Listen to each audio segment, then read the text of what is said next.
subscribe. You're amazing. Thank you for keeping the show going. All right. So let me start. Thank you everyone for joining us. Today, we're not just talking about building cool tech, we're talking about how to win. The difference between platforms that thrive and those who fade isn't luck, it's a strategy built on three pillars, as Sophia puts it, ecosystems, policy, and partnerships. Our guest today has architected these strategies from inside some of the world's most influential organizations, from shaping metaverse policy at Meta to driving immersive media at the World Bank. Please give a massive welcome to the brilliant Sophia Moshasha. Throughout the conversation, we want to see your questions and insights in the chat. So please tag a colleague who needs to hear this, and let's get it started. Thank you everyone for your patience, and especially you, Sophia. You're amazing. I can't wait to get into your story. Thank you for being here. Thank you, Nico, for the awesome introduction. It's wonderful to be here and nice to be introduced to you. This is the first time that we've officially kind of had these discussions and collaborated over XR topics. So I'm really excited to hear your perspectives as well as it pertains to all this and everybody in the audience, because I know this is something near and dear to our hearts and how to grow this industry, how to grow this ecosystem. So I'm definitely curious to hear everybody's thoughts. Amazing. Thank you so much. And I know you're super busy. You just started a great MBA program. Congratulations on that. So thank you for making time for this. All right. And I want to say hi and thanks to all of you who stayed so patient with me as I figured out the technical challenges. Hi, Casey. Hi, Paige, Brian. And everyone else. Some of the names don't pop up, unfortunately, on this platform, but I'm so grateful that you are all here. As we said, feel free to share your thoughts and your questions. Awesome. So, Sophia, let's start with your personal and professional journey. Tell us how you got started in the XR industry and how things evolved for you. You have such an amazing background. I can't wait to hear the full story.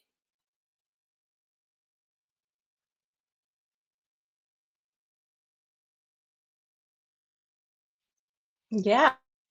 So oh, there we go. I studied business marketing in my undergrad, and I always wanted to be in advertising and media and marketing. And I lived in the Washington, D.C. area, so it was a little harder for me to kind of get into those industries being based in Washington, D.C. After 5 or so years in government contracting, I happened to get a job when I moved somewhere else in the DC area. I got a job at a company called Brightline Interactive.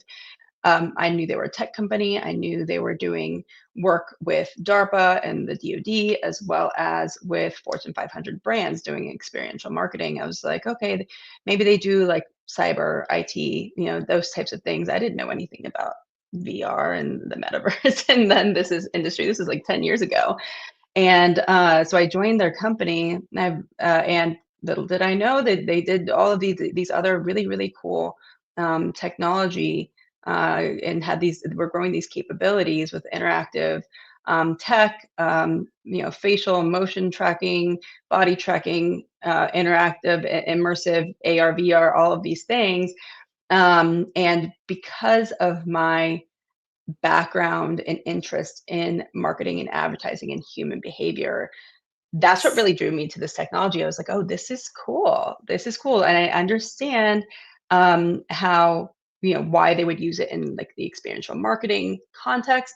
But then like we were doing things in like virtually like every industry, like throughout my career, I've touched like literally everything. And I think that's probably my favorite part about being part of this industry is that I get to, and we all kind of get to learn about these tangential industries as it relates to this technology, and how this technology can really drastically affect and improve these industries. So it's been really, really interesting and really neat to be able to delve into these different practice areas. Love it. Thank you so much. And I'm curious, how did this outsider perspective become your superpower in identifying the strategic advantages within this industry? Really, through getting to know all of you guys. It's really since I was in this public facing role, client facing role doing marketing, it evolved into biz dev and lead gen and partnerships, because I understood, I started to understand really quickly that we weren't going to win at this alone, especially 10 years ago when we were educating people on what the technology actually meant, what VR stood for, what the difference between AR and VR is, which we're still doing a little bit of that.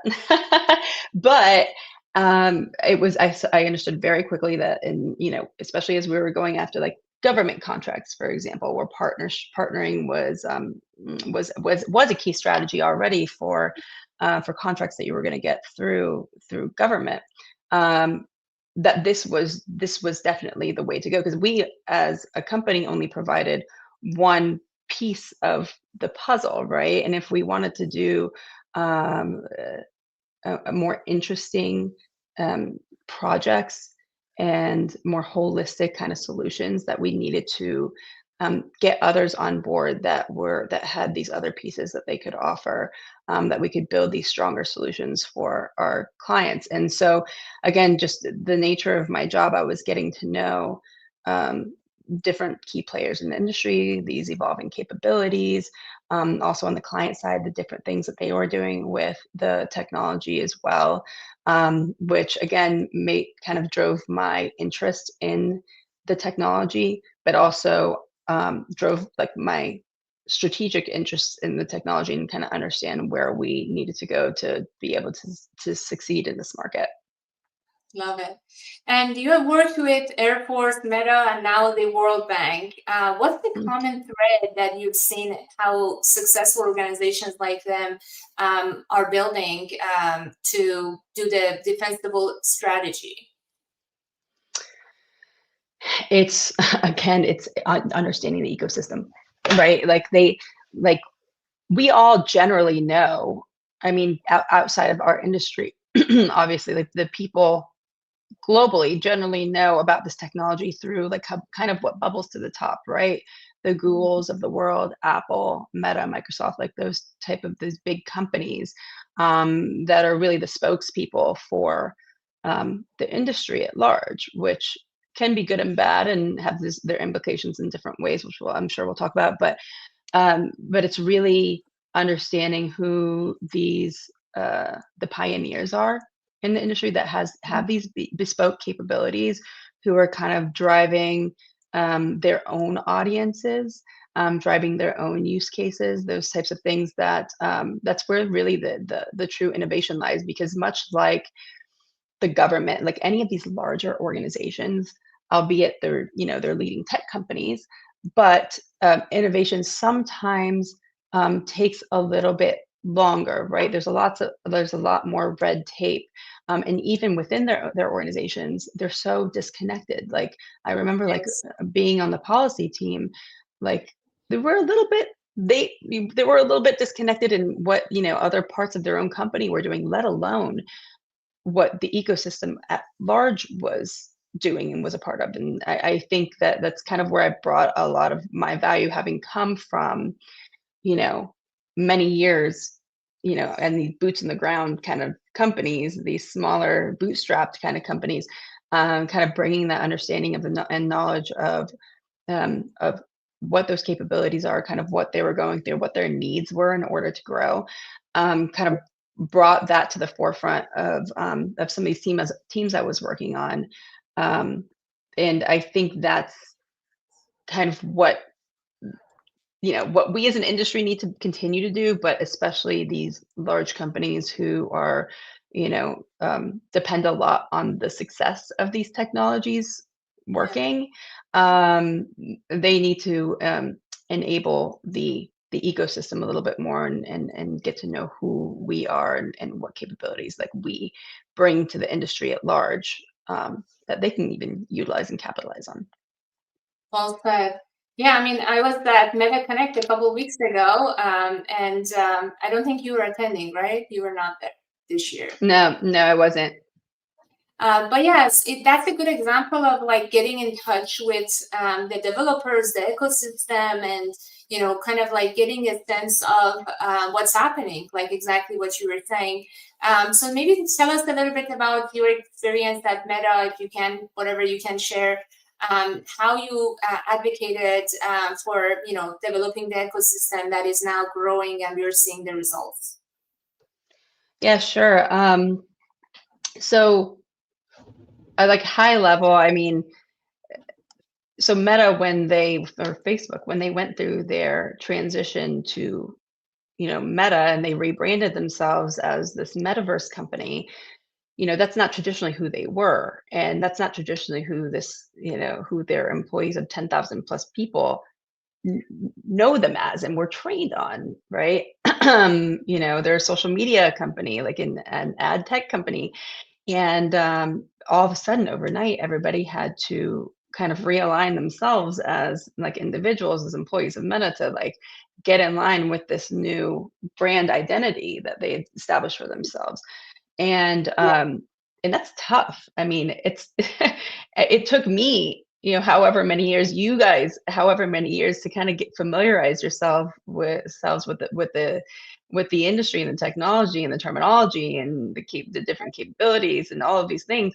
And all of a sudden, people at Meta had to do the same thing, and people on the policy side who were actually talking to like policy stakeholders and things like that, like they had to learn really quickly, and I found that to be, um, uh, just kind of difficult, in a way to get up to speed really quickly. And so I know that they had their immersive learning fund and their XR fund, their goal was to help um, help policymakers kind of understand the like the XR for good and the impact that these technologies could make on various industries, maybe focusing more on like education and like Human rights. health sciences, yeah, those types of things, like the XR for good type of initiatives. Um, so I definitely appreciated that. I just think that some of these things, and I'm not going to speak for what actually happens, because I'm a very small part of this big wheel, but like just generally speaking, amongst all these types of initiatives, what I generally see is kind of they fall flat, right? They give a little bit of money, they maybe include them in a slide deck or whatever, but really, like how are you kind of enveloping them into your ecosystem at large and really playing uh,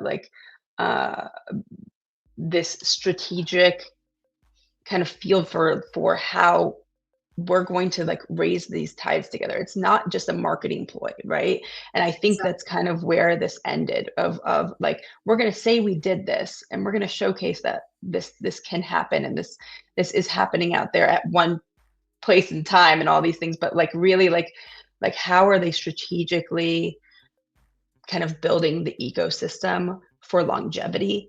And I think that's like where like we could all kind of help build off of. I don't know the right answer, because it doesn't come from one person or one company or one department, but that's what I see needs to happen. Throwing money at a problem just doesn't fix it. People need to band together, companies need to band together. The Metas of the world need to help in establishing this, for and with the companies, for the betterment of the ecosystem, the industry at large, and not just the company itself.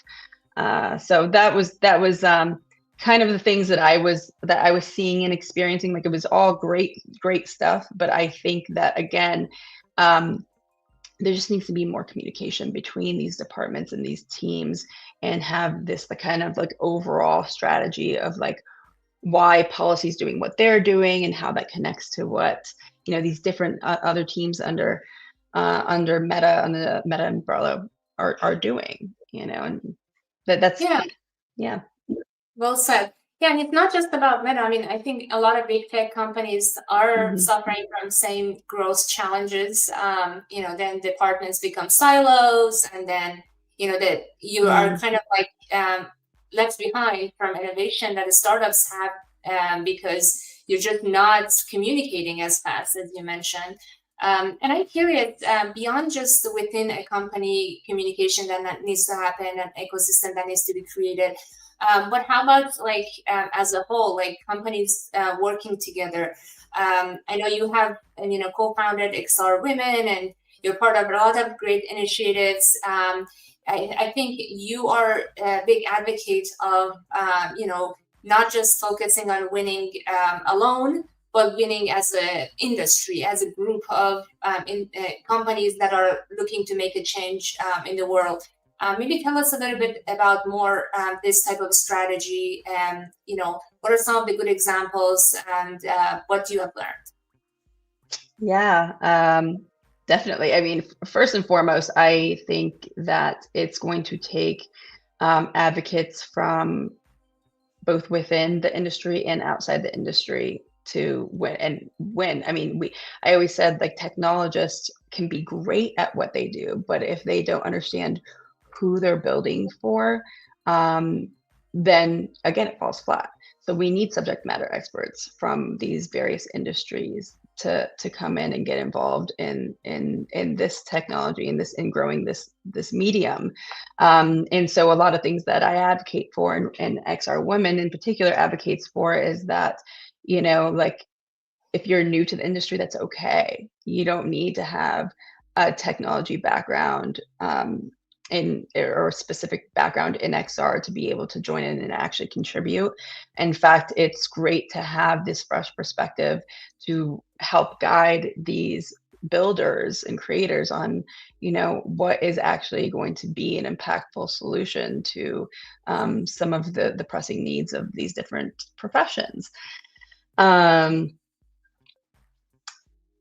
and then in terms of companies banding together, I mean, yeah, I mean, let's riff off that. I mean,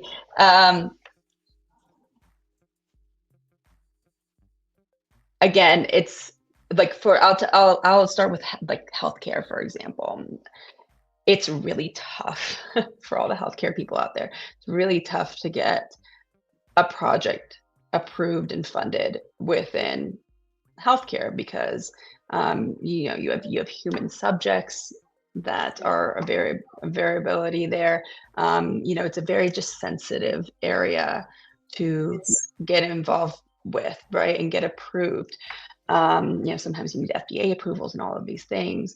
And we're at a point where we don't really have to recreate the wheel every time. There are proof points now in these different aspects, different white papers that have been written, studies, like actual people and companies that have been funded, that we can kind of draw off of those successes and have those proof points to like continue from there.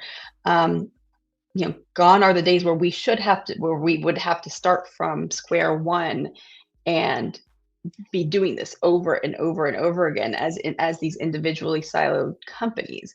And we really shouldn't be doing that as much as possible. And that's why I think like joining your industry organizations, IEEE, VRARA, XRA, and, even XR Women, like anything like that you can think of, the Metaverse Standards Forum, are really, really important because we shouldn't be operating in silos, or else you're just going to, you're just going to spend a lot of time and a lot of money doing the same thing that Joe Schmo over there has done already. And that's, I think, like first and foremost, that is why it's important to build a community and ecosystem, so we can, as as an industry, like start leveling ourselves up from one another and with each other as well, instead of trying to kind of like grow in these silos on your own, because it's a long, tough road that way. Yeah, and it seems like, a lot of companies might be doing similar things like doing education with XR or, doing other use cases. But a lot of times when you dig deeper, you see that they're doing it in a very unique way. So there's really no competition. Every company is unique with their backgrounds, with their connections and so on. So why not collaborating and learning from one another and, cheering each other up? So that is such a good aspect of this ecosystem building. Thank you for sharing that. Yeah. We do have a comment from Paige saying, I would love to see this. I've been in many programs that could have traded more impact with deeper investment and strategic relationship and partnerships. Yeah, And definitely, yeah, Paige. And amazing. I wish these organizations that were funding would do that as well. Like, I really wish they would share those best practices. And I mean, I know it's kind of out there to research if you want it. It's sometimes tough to find these things, but like, um, but doing that is going to help the organization that is funding too, because they're spending a lot of money kind of recreating the wheel as well. So it's really beneficial for them to do that. And I think, from a policy perspective, we're starting to see a little bit of that take place, like cross organizations. So I'm excited to see a little bit more of that happen. Yeah, Karen confirmed that point as well. And I remember a talk at AWE just this year that they were talking about the difference between VR adoption in enterprise versus, the kind of the consumer side. A lot of people talk about the consumer use cases, but very few talk about enterprise. And the reason the speaker was mentioning was because of competition, fear of competition. What if they do the same thing with it? But come on, like the market is so big that really doesn't make as much of a difference. If anything, it validates what they're doing more. I Yeah. mean, there's so much potential work to be had. And quite frankly, ideas are ideas until they actually execute. And that's the hardest part. So I wouldn't necessarily be too worried off of people copying you, at least too fast. But either way, again, it validates what you're doing more. And if other buying agencies and companies, and end users are seeing that, then it's just going to make what you're doing, all the more justifiable to them.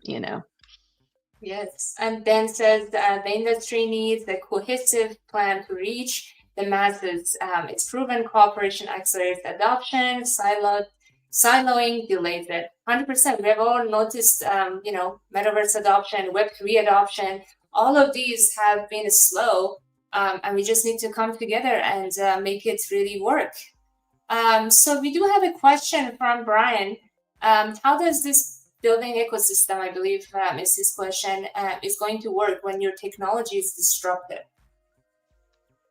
When you're just technology is disrupted, I mean, I think everything that we're doing in the ecosystem is disruptive. I mean, Okay. in their different ways, right? I mean, you're always going to need systems integrators and those types of things. I mean, I don't know. I mean, you just find the right partners, right? You can be disruptive on your own. I mean, there's some really cool technologies that are out there, like volumetric capture. But how are you going to do that? How are you going to do live streaming of volumetric capture if you don't have that right infrastructure in place? I mean, you're again just falls flat. And these really cool companies end up shutting down, and you can be as disruptive as you want. But if you don't have that infrastructure in place, you're just putting money towards some really expensive tech that isn't going to go anywhere. And so, I mean, if if you need some ideas, I'm sure like anybody in this chat, I'm happy to, Nico, I'm sure we'll have some ideas on who the right partners could potentially be for you. And it may not even be people in the XR industry, like specifically in this. I mean, some of the best partners potentially are people that already have are already working with these different companies and different agencies that can be these systems integrators for these disruptive technologies, like the Booz Allens, these big four, like contracting consulting companies. They have little XR studios potentially, these innovation studios, just so they can potentially even get in the door. But what they don't have is these just disruptive capabilities.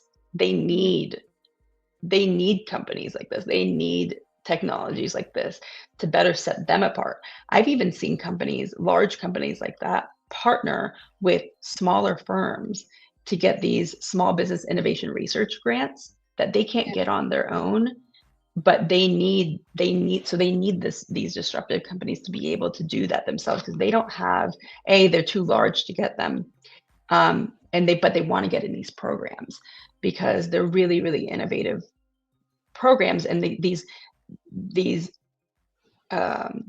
government agencies aren't going to invest in these technologies at large unless they're proven at this smaller scale, which is why it's important to kind of get in at those levels, especially for these large companies that already have these past performance. But I think they could be a really great partnership, because again, they have the resources to kind of help with, like, the proposal and grant writing, and like these, and they have the human capital to kind of help push these initiatives forward, while they also need you guys with these different disparate capabilities to kind of harness on that, to be able to get in these doors. So I wouldn't discount the larger companies, because again, they're slow to move. They have ridiculously amount of red tape. And so, even if they have their XR studios, believe me, they're not doing what you guys are doing. They're doing it to be able to say that they have this capability, but really uh, they need the expertise. So don't be shy to approach them. Well, I have a question on that, because I have seen that some of these big companies, in their innovation studio or lab, they end up copying a lot of these startup ideas. What are your thoughts on that? What can we do to, like, protect, if anything? I mean, is there a way to protect? I don't think so. I mean, yeah, and you won't see it from like these consulting companies, I don't think, as much. I have heard about it with like the big tech companies, because of course they have Yeah, those capabilities. They have the manpower to be able to do that. I mean, I don't know what the answer is to that.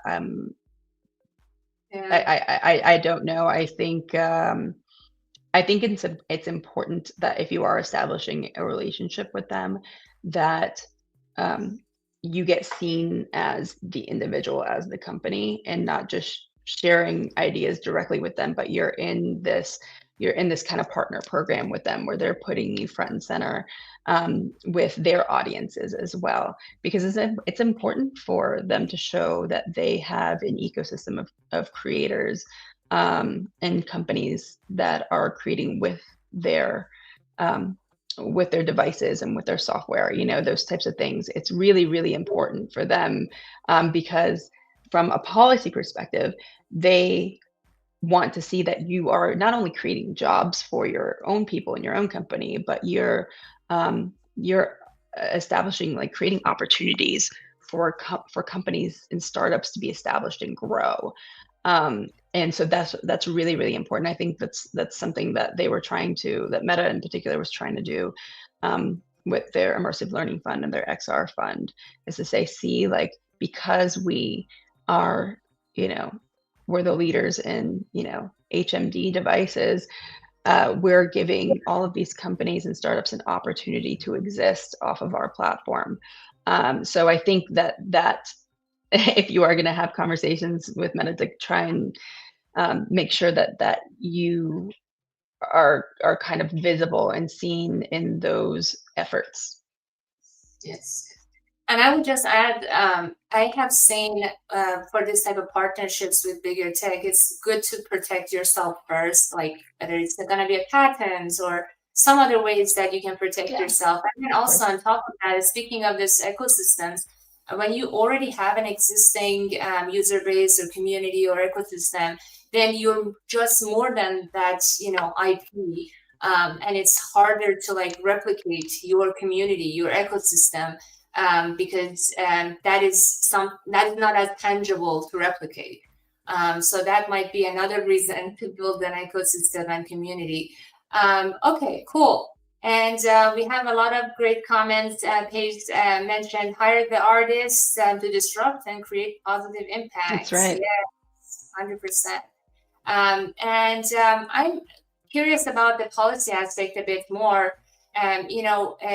These policies are often seen for the bigger tech to follow or practice. But how do you see that from the founders like of the smaller companies? Is it something that they should be understanding and engaging early on and kind of try to use that as a competitive edge? Or what are your thoughts about, or maybe you can give us an example as well, like was there a specific policy that you collaborated on, and how do you think like knowing and engaging with those policies can help founders? Yeah, I mean, even if you don't get involved with it, it's definitely important to follow it because it's inevitably going to affect all of us, and how we do business. I would definitely follow the XR Association. They're doing a lot on the policy realm on behalf of all of us in the DC area. They host events and um, they have different committees that they've put together to kind of help establish some visibility in these different areas to policy stakeholders. But there's something called the U.S. Leadership and Technology Act, and thanks Ben for bringing that to the top of my mind again today. I think the XRA actually reported on this as well, but it calls out the need for standards and commercialization, security, ethical safeguards, those types of things for technology. And it's like it provides a roadmap, I guess, for balancing innovation with public trust. Because if you have too much regulation, then that can stifle innovation. But innovation is a good thing, but again, once you create and deploy and it gets out into the ether, it's like the wild wild west and Pandora's box. You can't put it back in. So we want to make sure that we approach it in the right ways to develop that public trust, because that's how you're going to reach a little bit more of that mass adoption, especially within big enterprises, government, education. If anybody that works in those spaces knows that this is top of mind for the people that they're building for. And sometimes it's really hard to get sign off and buy-in on these projects when those questions haven't been answered yet. And so I'm hoping that we can, move a little bit more forward on providing that framework for doing that. So, and I'm grateful that there's policy standards kind of being put in place, and people are talking about this because it maybe it lets these both consumers and these bigger entities know that the technologies are something that they should be paying attention to, and they're not just games anymore. It's like this is a real thing that is going to start infiltrating both the US and the rest of the world, and they need to pay attention and get involved. So that is number one. It plays a big importance in that, and yes, Ben, the general public as well, and then to know that. Secondly, to know that there are these frameworks that are being put in place, it creates that potentially like hope and ease for them to say, okay, I know now that I can put a lot of money and efforts behind this, because I know that these are the considerations that are being made by by our government and by by the industry in creating these solutions. So maybe a lot of those questions are potentially being answered through these policies and these conversations around these policies. So I think that's really important for the industry at large, as well as the users that are going to be using these technologies and investing a lot in these technologies. Because I've seen so many of these pilot programs, like Karen mentioned, go into what you call it, pilot purgatory, because they want it, like these entities want, and organizations want to invest in the tech and in these programs to see if it's truly effective. But there's so many questions, unanswered questions, on how they scale, how they effectively scale, and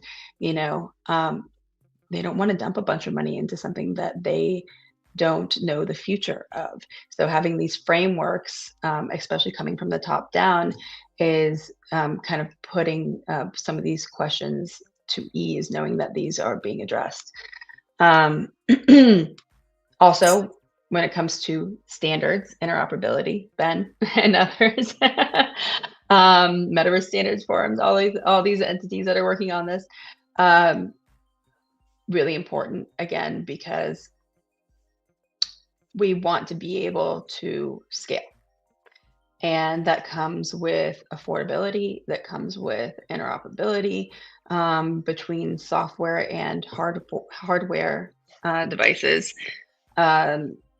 This isn't, and it's also important to note that this isn't just a US based initiative. This is a globalized initiative, right? So, the US has been a little bit lax on some of the kind of the safety and ethics, standards around technology, whereas Europe has been a little bit more aggressive, which are both great in their own ways, but they need to, we need to come to this kind of happy medium of where we can of where we can exchange these ideas and exchange and be able to interconnect on these different deployments, because ultimately this new medium is a medium of communication, right? And so we need community not only around the building of it, but around the usage of it. Because if I'm in XR alone, or with a bunch of 14-year-old gamers only, like, I'm not going to want to be in these devices for too long, right? I want to be able to use it to connect with the people in Europe and Asia. I want to be able to use it. I want to be able to use it on different devices. I want to be able to use it within different platforms. And right now it's kind of like the battle of the platforms, right? It's all these amazing different bespoke companies are building on their own and have their own audiences, which is great. But at the same time, it marginalizes the usage of these platforms as well. It's how do we get it to a place where I can easily join from whatever device, wherever around the world, into whatever platform, and join people from different parts of the world that are also using different devices. As Ben so eloquently mentioned, is that the success of the web was from being able to have links, right? Interlink with each other, being able to click from one place to another so easily. And so, like, how do we replicate that through immersive? WebXR is a quiet disruptor of being able to do that. Again, it comes with its own challenges as well, but that's just a great example of this interoperability, being able to traverse to different experiences, worlds, platforms. We're doing a little bit of that through Quest applications, through deep links as well.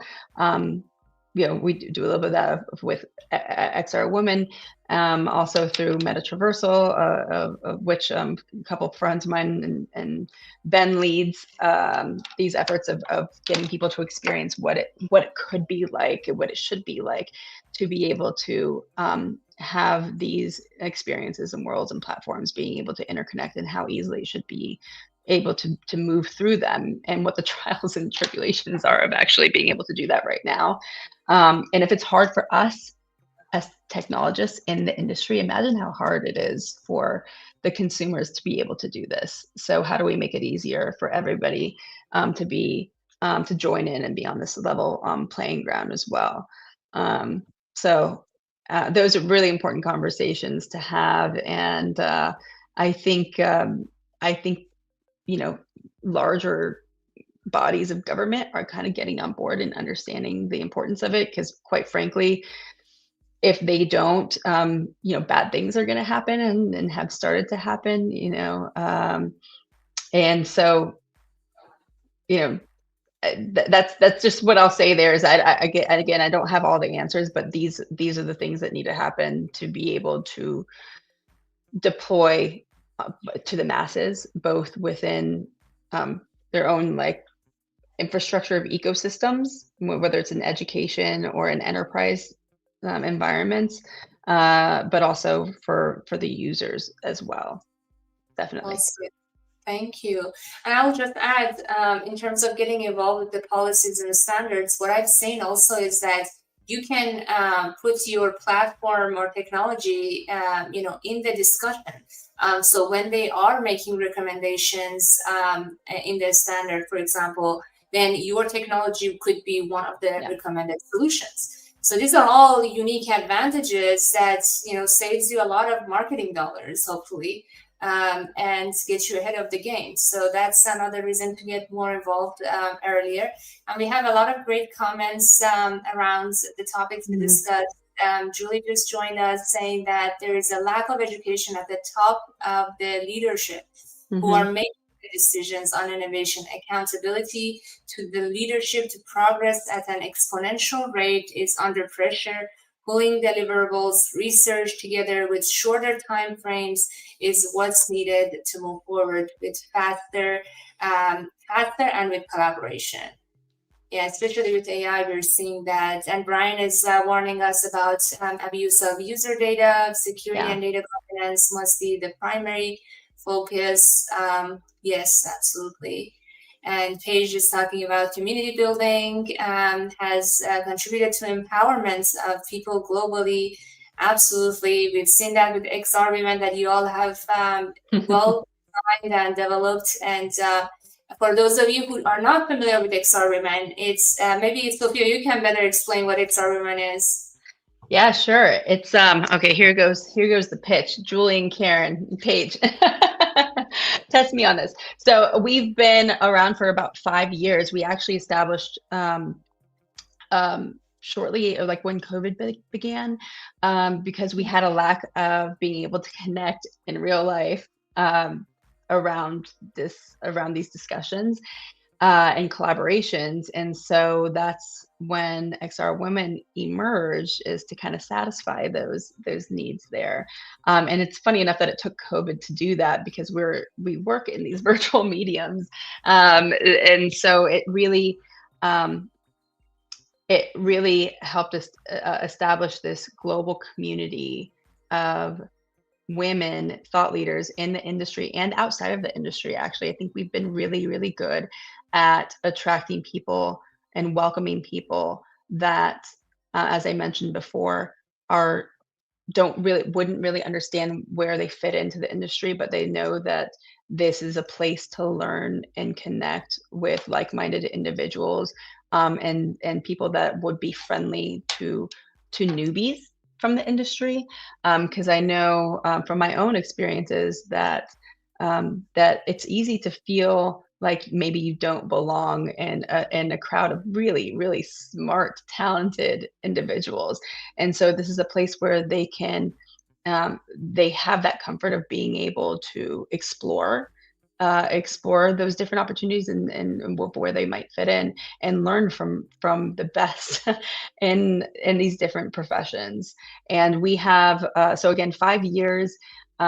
We have we have around 1,400 members, but really we have a lot more people that engage with the community through many thousands of followers on social media. I believe we only need 23 more to hit 6,000. So whoever's following, go to XR Woman and hit the follow button.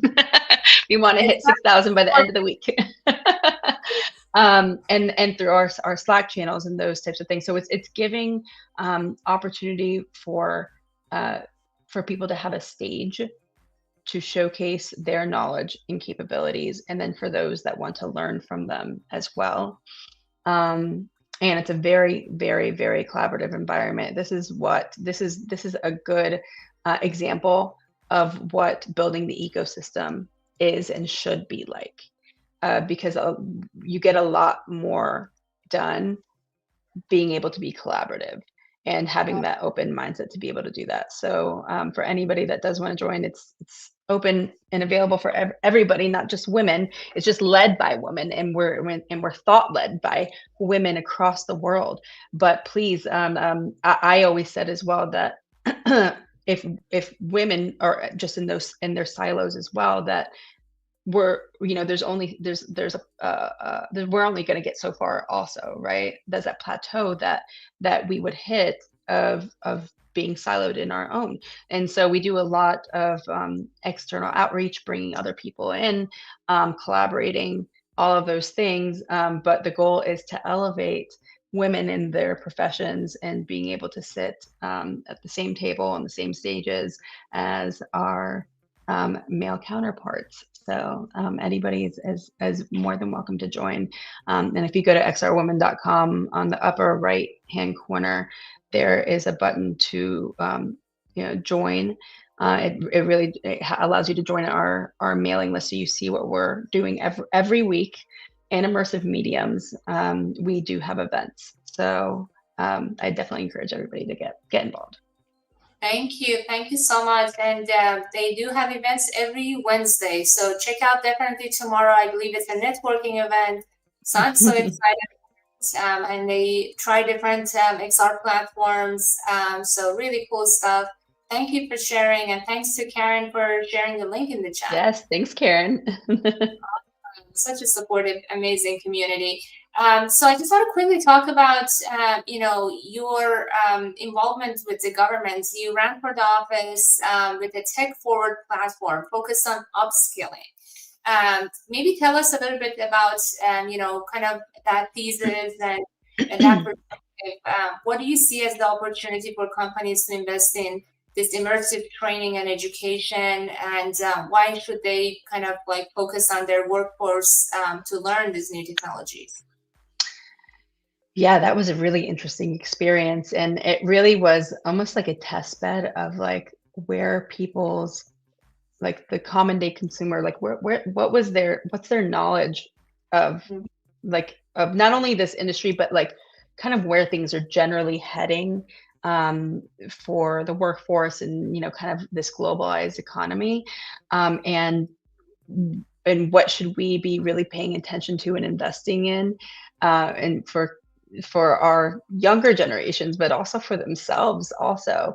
And it was really surprising to know that, I will say there's a division here, right? I would say that the people that knew and cared were obviously the younger generation, but also the parents of the kids that were going to school.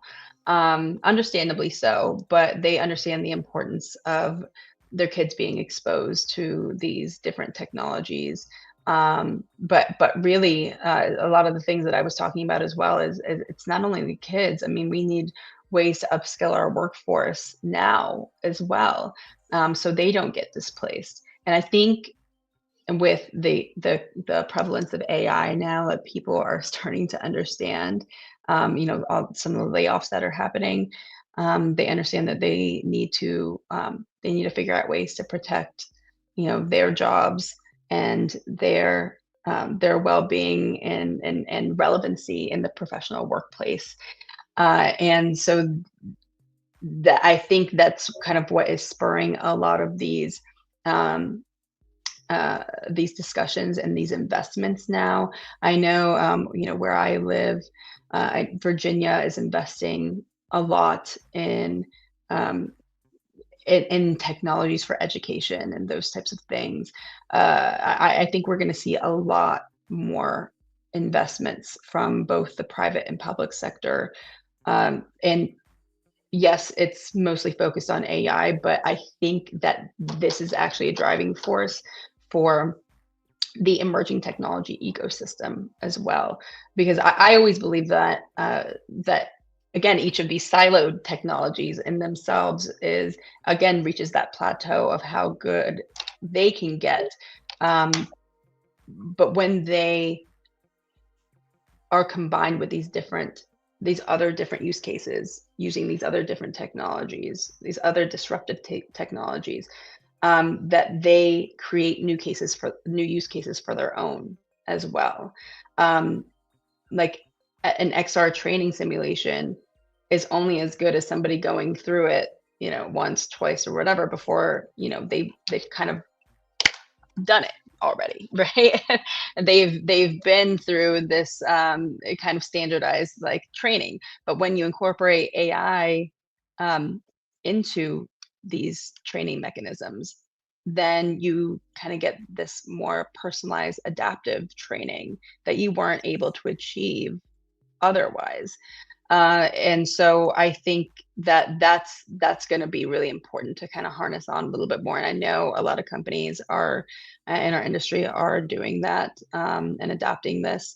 But these are opportunities to say, hey, government, or hey, policy organization, whatever, like, we know you're focused on, AI and you were interested on XR before, but like start thinking about how AI is going to affect these other applications and these other use cases as well, because it's a really, really powerful thing, and then it will regain attention and the importance of spatial computing technologies as well.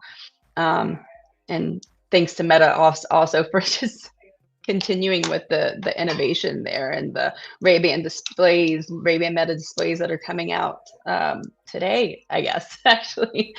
I think that's going to be a huge push in the consumer market. And once more consumers know about it, more professional organizations are going to also know about it because they work at professional organizations. And so I think this is just going to spur these different interests in the use cases of the tech. So I'm really excited.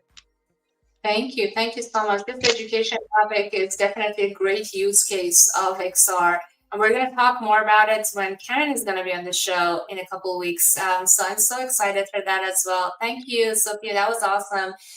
So as we are approaching towards the end of the show, I would love to hear your predictions for this space. Let's say 5 years ahead of now, what is one trend in policy or ecosystem building that you believe is being dangerously underestimated right now?